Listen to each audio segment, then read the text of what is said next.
Bonjour à tous et à toutes. Est-il possible de vivre pleinement sa vie aujourd'hui sans une dose de passion? Je ne pense pas, mais Marien Fonengombe a tout compris. Comptable de formation, Marien est un amoureux de la culture. Il est écrivain aussi et aujourd'hui, il nous propose de suivre un concept qui s'appelle So Art. C'est l'un des fondateurs du concept So Art. Alors, nous allons suivre Marien Fonengombe, voir exactement qu'ils nous disent qu'en est-il de ce concept-là.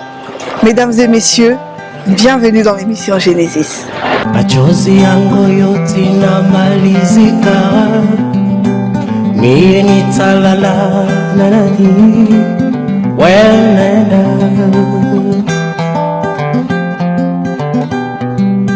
Leo paka ni mawazo, leo paka ni kuwaza wenda. Naenda kama ile njia yako wenda, kama ni maisha yako fata wenda.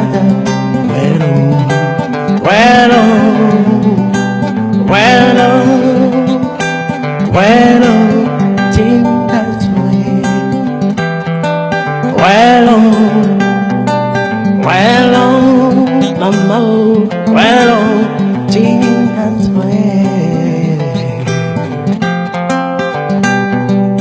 leo paka ni mawazo,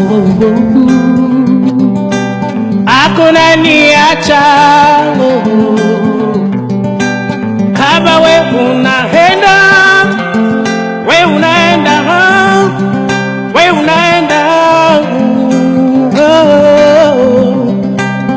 pia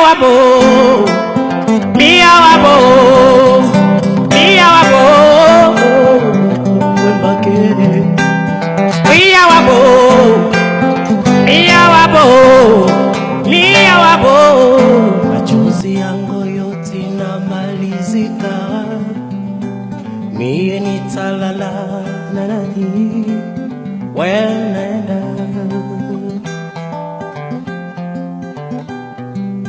Leo paka ni mawazo, leo paka ni kuwaza. Bonjour Marien. Bonjour. Comptable de formation, écrivain, et aujourd'hui, on vous découvre en tant qu'entrepreneur. Parlez-nous un peu de ces multiples casquettes. C'est pas évident d'en parler comme ça, mais une chose est sûre, c'est que je le fais par passion et sans vraiment calcul ni rien du tout. Donc il y a mon gagne-pain, comptable de formation, et après j'aime bien lire. Je me suis essayé à l'écriture, ma foi avec au moins un succès d'estime sur des projets collectifs et des projets personnels. Et voilà, dans la continuité de l'écriture, il y a tout ce qui est artistique de manière générale. So Art, donc c'est la 2e édition aujourd'hui. Merci de venir nous soutenir. Il y aura donc peinture, cinéma, écriture, tout ça est lié parce que au final, voilà, pour le cinéma, il faut écrire un scénario et même pour la musique, il faut écrire un texte. Donc tout ça, ça se rejoint. Est-ce que c'est pas quelque chose, ça vient pas de la famille? Parce que vous avez quand même une âme artistique. Oui, je suis, comme on dit, un enfant de la balle. Mon père, qui a occupé des fonctions politiques, avait une fibre artistique quand même, faut le dire. J'ai des frères qui sont dedans, un qui a écrit sur le droit d'auteur, un autre qui est producteur, et Djingombe que je salue. Et donc voilà, c'est vrai que j'ai grandi dedans, j'ai côtoyé des artistes un peu tout le temps, et naturellement pour moi je viens à ça, c'est un peu mon quotidien. C'est vraiment, voilà. Mais comment arrivez-vous à jongler entre l'artistique, l'écriture et l'entrepreneuriat? Non, mais je pense, si je vous parle d'emploi du temps, c'est très simple. J'écris beaucoup pendant les vacances, j'ai le temps, je me lève tôt et tout ça. Et puis il y a un rythme à prendre, j'écris pas mal les week-ends. Et après, tout ce qui est projet que je fais en marge, ça m'habite tout le temps, hein, dans les transports en commun, le soir. Je fais prendre des gens, des journalistes, des artistes qui donnent des idées. Et en fait, il y a vraiment, c'est les fréquentations qui influencent aussi un peu la trajectoire de chacun. Parlez-nous un peu dans l'écriture de Bâtiment A, votre premier roman.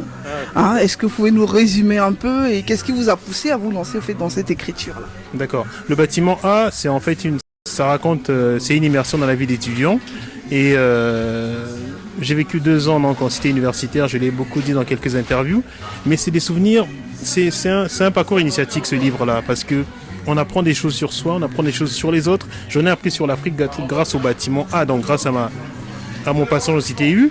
Et donc voilà, c'est l'initiation, l'idée du parcours initiatique m'accompagne dans tout ce que je fais un peu.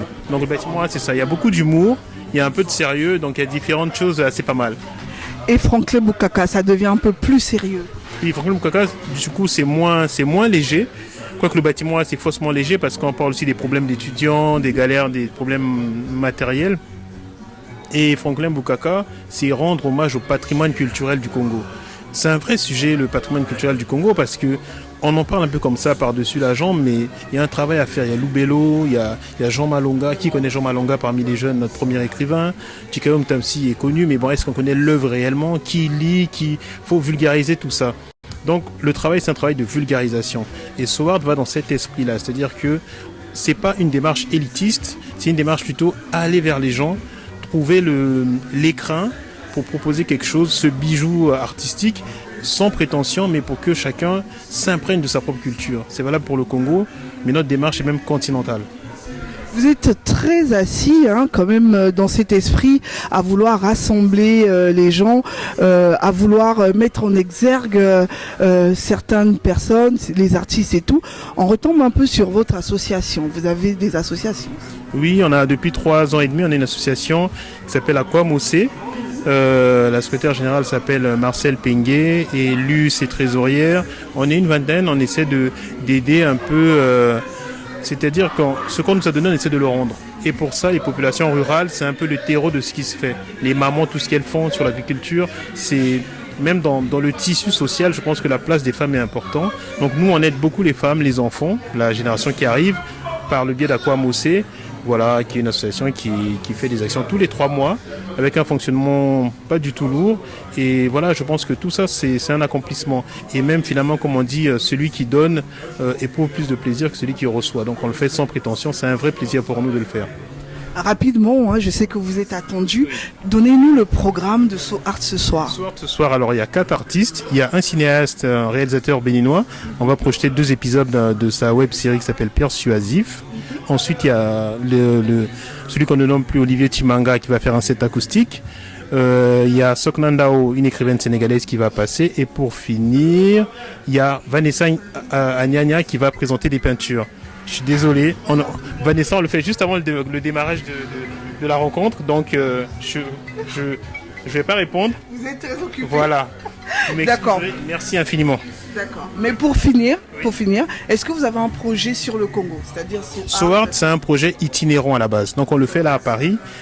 J'ai un cousin, je ne vais pas le nommer, qui travaille sur Pointe-Noire, sur un projet qu'on essaiera de faire, mais il nous faut des mécènes.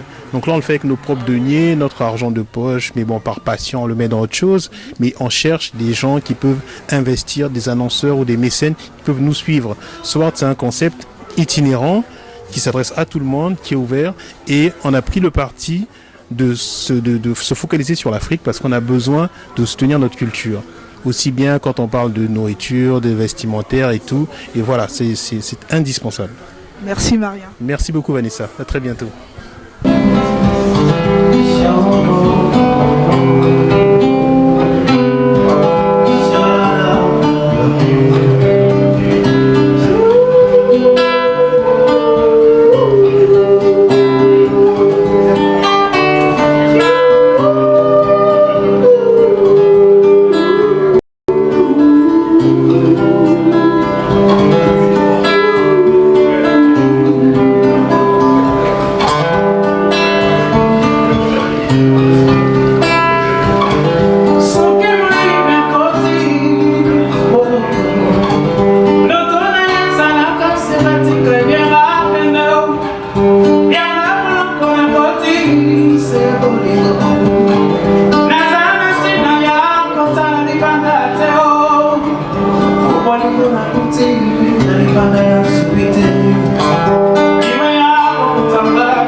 Merci d'avoir suivi notre émission. Merci d'être de plus en plus nombreux à nous rejoindre dans l'émission Genesis. D'ici là, portez-vous bien. Surtout, n'oubliez pas, cultivez votre bonheur. Ciao. Bye bye.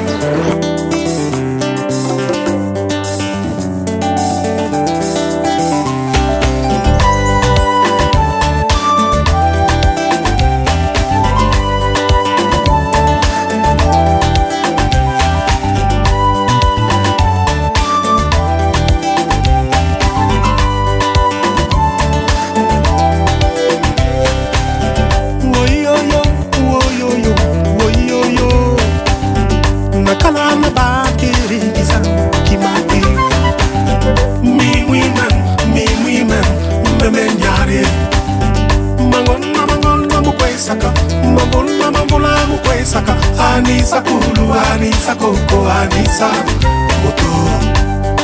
Nzambe wa munene, Yesu mwanande matondo. Nyemisoko nzambe na henyo, ayino awe mukulu ya Yesu. Oh, oh, ah. Ayina na na na.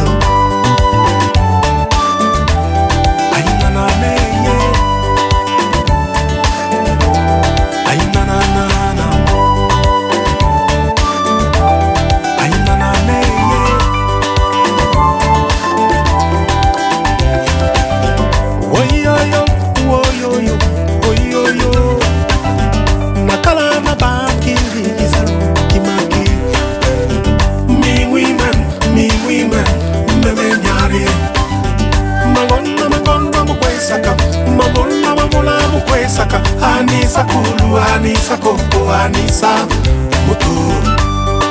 Nzambe wa munene, Yesu mwanande matondo.